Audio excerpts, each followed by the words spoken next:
Are the playoffs on the table for the Saints? That seems like a ridiculous question to ask at 4-7, but this game this Sunday against the Rams means a lot for their future this season. We'll talk all about that right here on the Straight Up Saints podcast. You're listening to the Straight Up Saints podcast.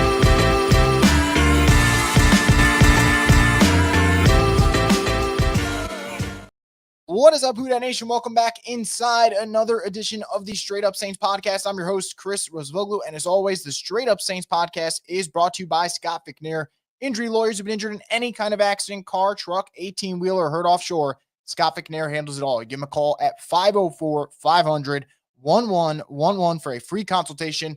They'll always fight for the win. Want to wish everyone a little bit of an early happy Thanksgiving. I know it's this Thursday and it's on a Wednesday night right now as we're here on the Straight Up Saints podcast, but just want to make sure everyone has a really great Thanksgiving and enjoys their time with their loved ones coming up. So for the Saints, obviously we've been a little bit off, right? Bye week just came and went, and this team rode a little bit of a momentum wave into that bye week, winning 2 straight games against the Atlanta Falcons and then the Cleveland Browns. And there's still a lot of questions, right?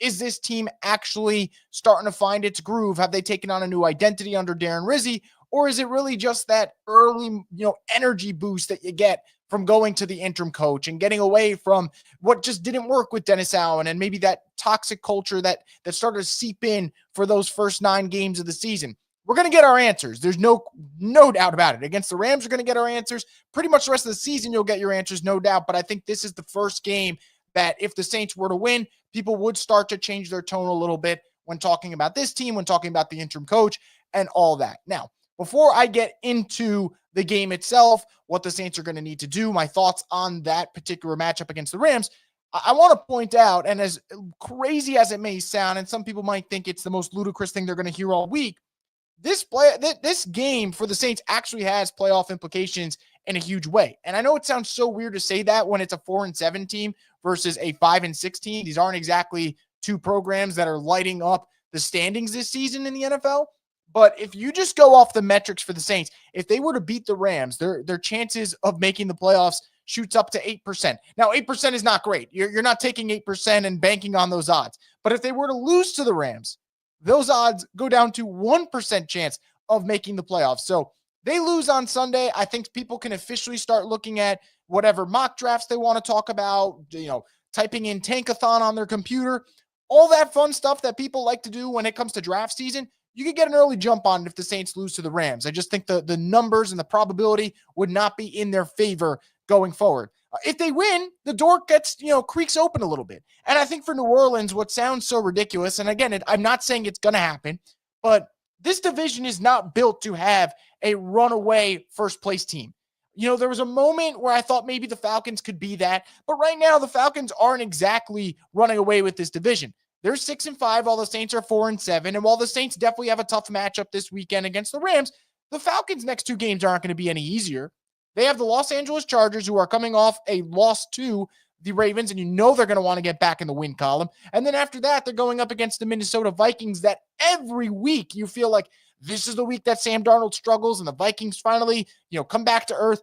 And they just find ways to continue stacking wins to the point where they're 9-2 and they're looking like a legitimate contender. So there is a real possibility that in 2 weeks' time, the Falcons are going to be sitting on 7 losses. The question is, what are the Saints going to do during that 2-game stretch? Are they going to be able to capitalize and find themselves tied with the Falcons? Or are they going to lose a game, maybe 2, and all of a sudden say, hey, we're already looking towards the draft. It's just not meant to be.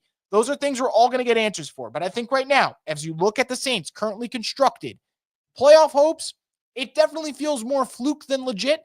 But if they were to win Sunday, that pendulum starts to swing a little bit. Right now, you lean towards, man, I can't see the Saints making the playoffs. That sounds ridiculous.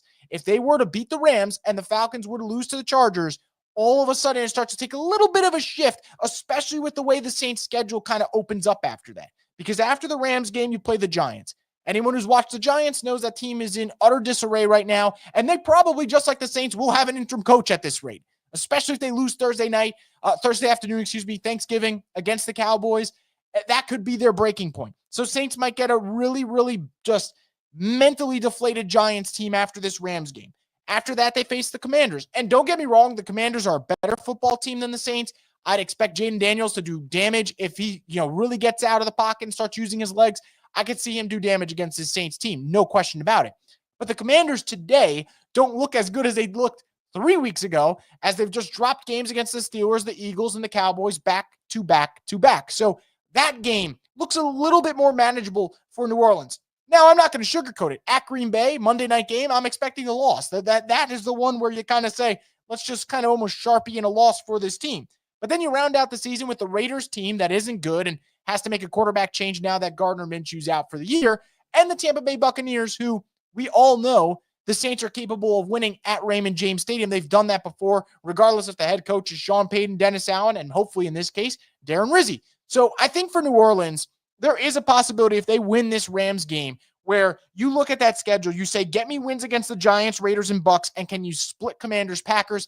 That gets you to 9-8, and in a terrible, terrible year for football, and especially in the NFC South, where I think no one's really just been able to break away, and the same goes for the NFC West. I think that 9-8 actually might be the number that gets you to winning the division. Now, the Saints have a long way to go to get to that point, but that to me is the only path to making the playoffs. Now, I don't really think wild card is sustainable. And obviously, if you were thinking wild card, you're only thinking the 7th spot because the NFC North is going to claim 3 teams with the Lions, Packers, and Vikings. So for the Saints, it's really NFC South or bust. And I think it's still right now in the early stages of saying, I don't see them making the playoffs.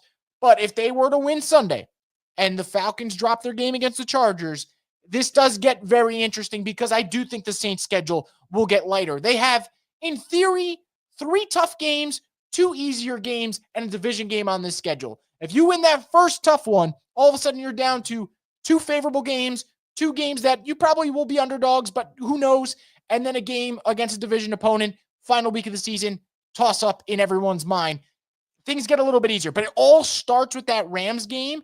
And I think that is so interesting to see how the percentage just shifts in their favor if they were to win that game. So we'll see what happens. Now, before we get into the Rams matchup and talk a little bit more about it, because I think it's going to answer so many questions about this Saints team, I want to talk about certain players that I'm looking at for the next couple of weeks. Because while the focus will be on the Rams game, because that is the most recent game on the schedule, and obviously the Saints got to take care of that one before you could start thinking big picture, or at least hoping for big picture. I think for New Orleans, the next couple of weeks are going to be fascinating to get an indication on where they're at with certain players. And I think the first 2 that come to mind, and they're kind of a no-brainer, Kool-Aid McKinstry and Alontae Taylor. Alontae Taylor had a really rough go at it against the Cleveland Browns, and I think he's really struggled since moving back to outside cornerback. Was awesome early this season in the slot, making a lot of big plays. We cracked jokes about him being the sacks leader the first couple of weeks of the season. He has kind of taken that fall off. And now coming off the bye week, how has that prep time and that time off served him? Is he going to be back to the player we've seen on the outside before in his rookie season?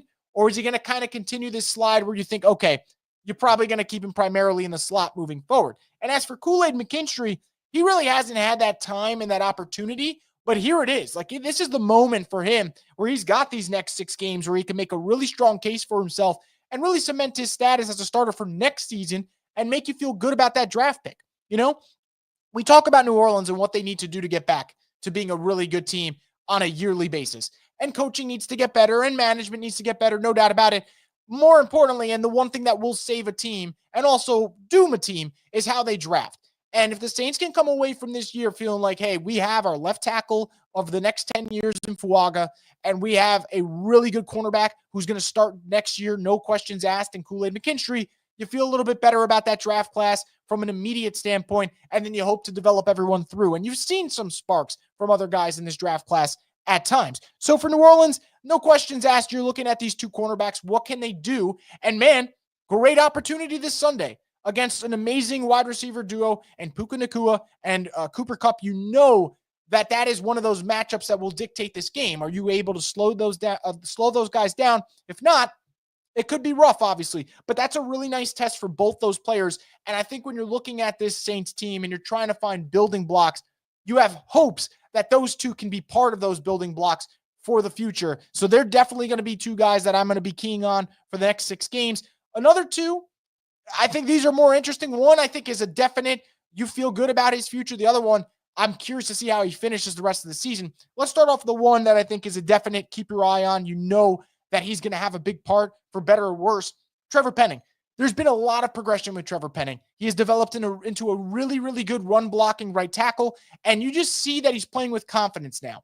If the pass blocking, which has gotten better, and the pass protection obviously is not going to be easy, but if he continues to take strides in that department, we could be in a scenario where the Saints came into this season going, man, I don't feel good about this O-line, and could walk out of this season saying, hey, we know what Eric McCoy does when healthy, and we feel really good about our offensive tackles. And if you kind of have those bookend tackles for the next couple of seasons, it changes a whole lot. Changes how the Saints run the football, changes how the Saints feel about this overall structure in the trenches, and maybe you can address other positions elsewhere instead of continuing dumping assets into the offensive line. So we'll see. There's no guarantee that Trevor's going to take that next step, but I really, really feel like Penning has improved dramatically in run blocking, and now if he can turn into a decent to semi-decent pass protecting offensive tackle, we're talking about a player that everyone kind of crapped on, and in a couple years from now is going to say, man, he really turned out to be a heck of a guy for this team. So Trevor Penning, how does he finish off this season?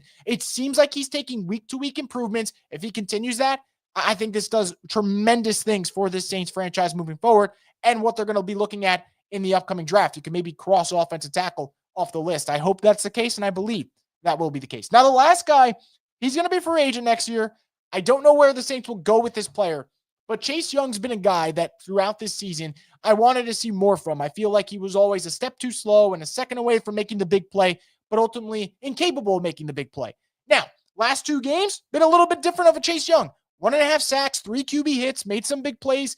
I mean, you can just go back to the Browns game. He's on the sideline, realizes he has to come in, doesn't even get set, gets a tackle for a loss. He's just been a playmaker. And the week before that against the Falcons, gets the strip sack that really pushes Kirk Cousins and that Atlanta offense back. They ultimately are unable to keep the game alive. Their drive stalls. Saints win in regulation. Chase Young is such an interesting player because he's still so young despite being in this league for a couple seasons now and feeling like you've seen him on the Commanders, you've seen him on the 49ers, and now in the Saints. I still think there is a way where he can get back to that rookie form we saw.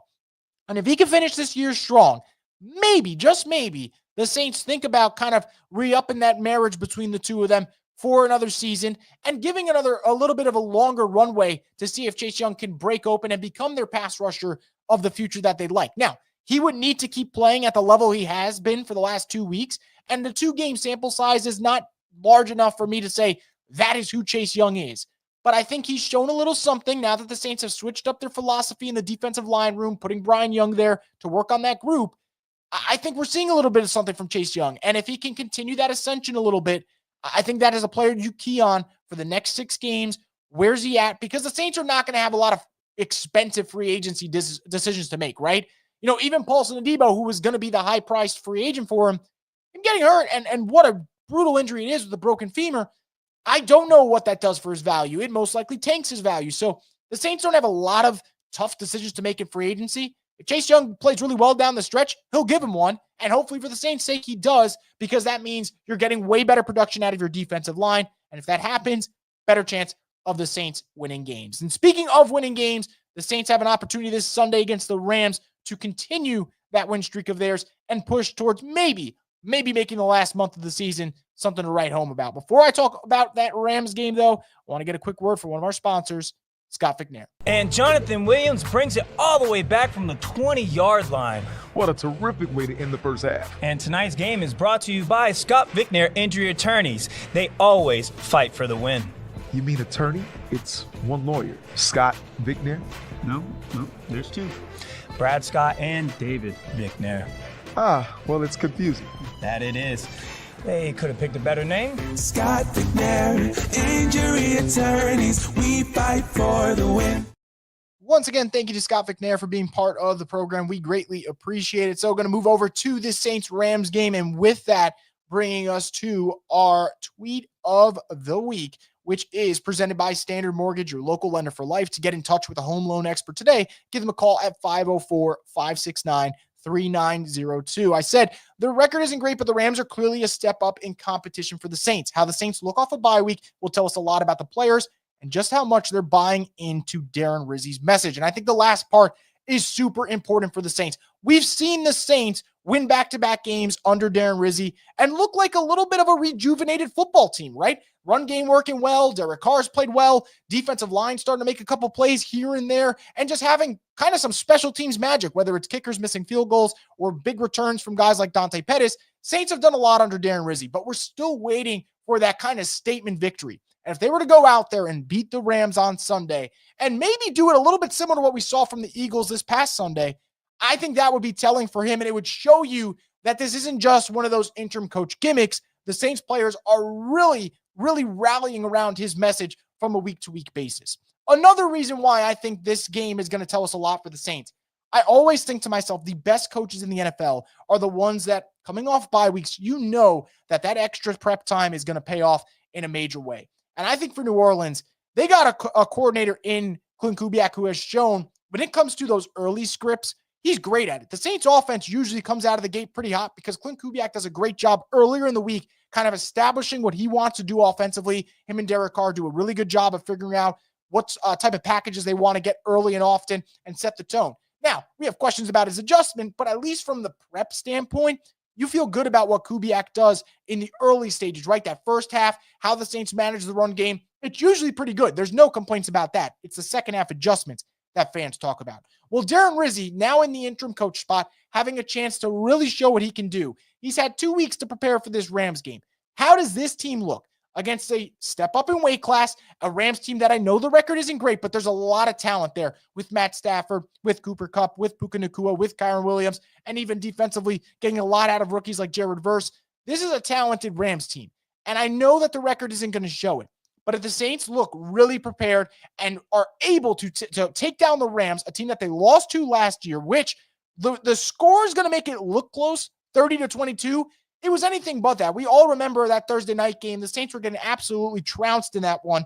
And at one point, the score was 30-7. So 30-22, a little misleading there. You go and avenge that loss and look pretty good against this Rams team and look like, man, that bye week served you well from a health perspective, from an energy perspective, from a preparation standpoint. All of a sudden, I'm feeling much better about Darren Rizzi's outlook as a head coach in this league long term. I'm feeling better about this team and what feels like, at the moment, a roster that has just rallied around getting rid of a coach they didn't listen to anymore and really buying into a fun Darren Rizzi, all of a sudden feels more like the real deal. And again, would still be a small sample size. But in this particular case, when you have an interim coach, there's got to be all these steps, right? Step one, can you get them to play well in that first game as the coach? Saints responded well, beating the Atlanta Falcons. Step two, can you get them to once again buy into that message? Play against the Browns, should have been up early, end up being tied at one point, and then blow them out in the fourth quarter. I think that is, you pass that test. That's the second test. Third test now, coming off the bye, having the extra prep time, do you put it to good use and beat a Rams team that technically isn't on a short week because they played on Sunday, but they played on Sunday night. They got their asses kicked in the trenches. Can you take advantage of that on Sunday in the Superdome where you'll have the fans on your side? This is yet another test. So how does the prep look? How do you play against a better NFC opponent? And what's the energy at? I want to see this Saints team flying around. I want to see them, taking what the Eagles did well on Sunday and finding a way to do something similar. Because the Eagles did a whole lot of good in that Sunday night game against the Rams. Sacked Matt Stafford 5 times. Saquon Barkley ran for it must have felt like 1,000 yards to Giants fans, but averaged just under 10 yards per carry, had 2 touchdowns. And I know the Eagles have better personnel. I think, honestly, top to bottom, Eagles probably have the most talented roster in the NFC, at least offensively, with what they're able to throw at you on the end of the football. But I think for New Orleans, you have a good ground game. Are you able to exploit it? Possibly a little bit going to be hindered, depending on Eric McCoy's status. That's one we're going to keep looking at. He's day-to-day, despite not practicing the last 2 sessions for the Saints. But are you able to go and put out a good offensive performance on the ground, continue to make life easier for Derek Carr, who, look, man, last 2 games has been really good.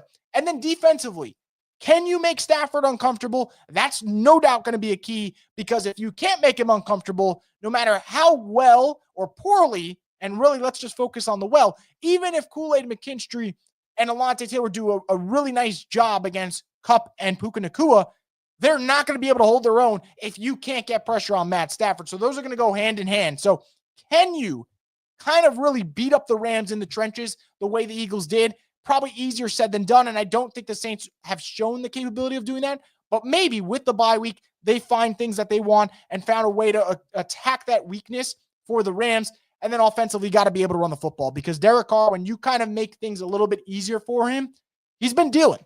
He's been dealing. Last 2 games, he really played flawless football for New Orleans. So, again, step up in weight class. I am not expecting a win for the Saints, because I think when you start expecting stuff, you get that false hope and you start to get let down. So I'm not expecting the Saints to win. That said, a win over the Rams validates a lot of things. It validates that 2-game win streak over the Falcons and Browns. It validates that these players actually resonate with whatever message on a week-to-week basis that Darren Rizzi's bringing. And also for Darren Rizzi, it validates his resume a little bit more than we've seen previously. So we'll see what happens with the Saints, but this is a game that's going to answer so many questions about the coaching staff, the young players, how this locker room is responding. And I'm excited to see it, because if they don't win Sunday, I think it's pretty simple, right? At 4-8, I'm not saying you pack your bags and you're done, but you have a different approach to games. You start thinking a little bit differently. You're really focusing just on the draft. But if you go and beat the Rams, you climb back up to 5-7. It's still an ugly record, but it is a manageable record for the Saints with a division that doesn't really have a runaway favorite at the moment. So we'll see what happens with New Orleans this Sunday against the Rams, but I think it's going to be a really fun game. Now, before I get into any comments that you guys may have had, and I know it's been a little bit reduced as we're here on this Wednesday night, Thanksgiving coming up, and I'm sure we'll get more lively as we get closer to the game action, and we're still kind of slumping out of the bye. I want to get a quick word from one of our sponsors here, Theo's Pizza. Scan the code now and tackle your hunger with Theo's Pizza, your neighborhood pizza with 5 convenient locations. Who dat? Your taste buds are about to find out. Once again, thank you to Theo's Pizza. We're going to wrap it up here with our fan Q&A presented by Sunshine, your hometown John Deere. Nothing runs like a deer. We're going to get in some quick thoughts here. Not a ton to get into. Obviously, Jerry saying happy Thanksgiving. Jackson, all eyes may be on Kupp and Puka, but watch out for Kyren Williams. Yeah, I think Kyren Williams obviously is a game changer. And I think the Rams, just from an offensive standpoint, have so much talent. Even if you take out the big names in Puka and Cooper Kupp, obviously Kyren Williams, another big name in his own right. But even some role players, Demarcus Robinson is a really respectable wide receiver 3. And Tutu Atwell is super inconsistent, and the usage isn't always great, but he has a speedster with burning speed. So I think for him, that's another guy you may have to watch out for. If he gets on the field, be aware of where he is at all times, because he could be just one of those game-breaking players with that deadly speed he has. So we'll see what happens for the Saints there. But obviously, you got to slow down Kyren. You don't want to get beat in the run. But it really, to me, is how much pressure you get on Stafford. When you kind of let Matt Stafford cook, you're going to be in trouble. He's such a good quarterback. I still think he is one of the most underrated quarterbacks of the last 10 years. And it's a shame, right? Had to win that Super Bowl with the Rams for people to kind of give him the respect that he, in my opinion, earned all this time. So for New Orleans, we'll see what happens. But yeah, obviously, I agree with you. I think Kyren Williams is definitely going to play a factor. Thoughts on the Thanksgiving slate of games, Jack says. Truthfully, I think it's a pretty weak slate. I think, you look at the first game, that's going to be the most interesting one to me. Lions, Bears. Lions have really just punked around a lot of teams so far. And Bears, I mean, that record is not great. They have been some heartbreaking losses this year. And last week was another one, right? Fight against the Vikings, push it into overtime just to lose. But I think Caleb Williams kind of shown a little something the last couple weeks. And I would not be surprised if this is a close one. I know the spread is particularly high for this one, but I think that the Bears can keep this one close. I think that defense has played fairly well. This is going to be a test for them, right? Against a Lions offense that is firing on all cylinders. I think that's the game I'm most excited for. The second game, I think if you're planning a Thanksgiving nap, it's got to be the second game, right? Cowboys, Giants, Drew Lock versus Cooper Rush. That is not the type of quarterback matchup you sign up for. And both teams are just really in kind of no man's land, right? Giants, yeah, sure, a win might help their coach keep his job. On the other hand, it's going to hurt their draft stock. And then for the Cowboys, you have a coach who's pretty much a lame duck coach right now on an expiring contract in Mike McCarthy. So that game, I particularly don't have a ton of interest in. And the last one, Packers Dolphins might sound great, but I'm telling you, if that weather gets cold, you might as well just, pencil in a Packers win, because the Dolphins are kind of like a sports car, right? When the weather's great and it's sunny out, that offense is going to be flying high and really making a strong impression on people. The minute it gets cold, though, it kind of stalls. You feel like it's useless. And I worry about that Dolphins team. I know they've been kind of, riding a little bit of a high here on a 3-game win streak, I believe it is. But this is not a team that is built for this type of weather. And if that Green Bay weather is frigid, I don't know. We'll see. Maybe Tua kind of debunks a couple of those narratives, but I'm not feeling particularly great about that. Jerry G says a well-rested bye week the Saints needed. Yeah, I think it's really good to have it at this point, obviously. Now, you're not getting a bunch of guys back. You're not getting Kendra Miller back yet. We're still not sure what's going on with Chris Olave. Shaheed's obviously out for the year. So not particularly the best situation for the Saints from a health standpoint. I still think this is kind of what they're at right now. What they got is what they'll probably be for the rest of the year, outside of some minor things. Like I said, maybe Kendra Miller comes back and gives you some juice in the backfield if he could stay healthy. The problem for him has been health. There's no question about it. But I think for the Saints, at this point, you win 2 games. I think it's nice to kind of reset. Some vets have played big roles this year, and I think guys like Alvin, getting a week off for him, how fresh does he look Sunday? Maybe that's going to be the difference. Taysom Hill took a beating against the Browns, high usage. He should be fresh for Sunday. So I do think the bye week was kind of perfectly timed in that regard, and I think the Saints really did a good job of upping the usage of those players, knowing, hey, we got a 2-week break after that, and they should be fresh. So we'll see what happens there. But I think for New Orleans, can't complain about a bye week at this stage. You got the bye week then, you kind of recharge your batteries, and now the question is, can you, for those next 6 games, put your best effort out there? Jerry says, good to see Tano back. Yeah, I think that's a big one for the Saints. His versatility, ability to play on the outside, play in the interior. I think he should give the D-line a little different of a look. If he's a full go, which he's been at practice, but if he's a full go on Sunday, that'd be a really nice lift for this defensive line. I think one thing they're missing this year, outside of star power, obviously, is just the required depth. Now, some players are really stepping up now. I think Cam Jordan's played better the last 2 weeks. I think Peyton Turner's played better the last 2 weeks. Chase Young, obviously, I mentioned before, he's playing better the last 2 weeks. If Tano could give them some flexibility, whether it's on the interior or on the outside, I think that's a big thing for this Saints team. So I'm glad he's back. And to your point, kind of goes with the bye week hand in hand of having that extra time. Now you feel like you have a little bit more firepower to go. Any word on Eric McCoy? Still day-to-day. Hasn't practiced the last 2. Saints technically have to put a practice report out tomorrow, but they're not going to be practicing tomorrow since they practiced on Monday to compensate, I believe, for Thursday, I believe it was. Maybe I got the days mixed up, but they're not practicing tomorrow. They're having a day off, which is pretty awesome for the players, obviously, spend time with their family on Thanksgiving. We'll see what happens with McCoy. If he's not ready to go, you don't rush him. I know that this game, as I mentioned before, from a playoff percentage, it swings if they win or lose, but you're not rushing him. This is such a foundational piece. He's injured that groin twice already, so take it easy with him. If he's not ready, he's not ready, but the Saints probably should have a better idea of what his status will be on Friday, and then hopefully find out. As of now, not looking great, but Saints said day-to-day, so hopefully in a day or 2, he's feeling much better, and the Saints will have their best offensive lineman out there against the Rams because, I mentioned before, Eagles ran all over the place on Sunday. Eric McCoy, if he's out there, better chance of having a more explosive rushing attack for New Orleans. And if he's not, then obviously everything's a little bit different with him not there. So we'll see what happens for New Orleans, but I think this is going to be a fun game. I know that the season has not been easy, and a lot of us fans are kind of torn, right? Some are enjoying the moment. Some are ready for the draft season, and I totally get that. And whatever side of the coin you're on, I'm not going to blame you regardless.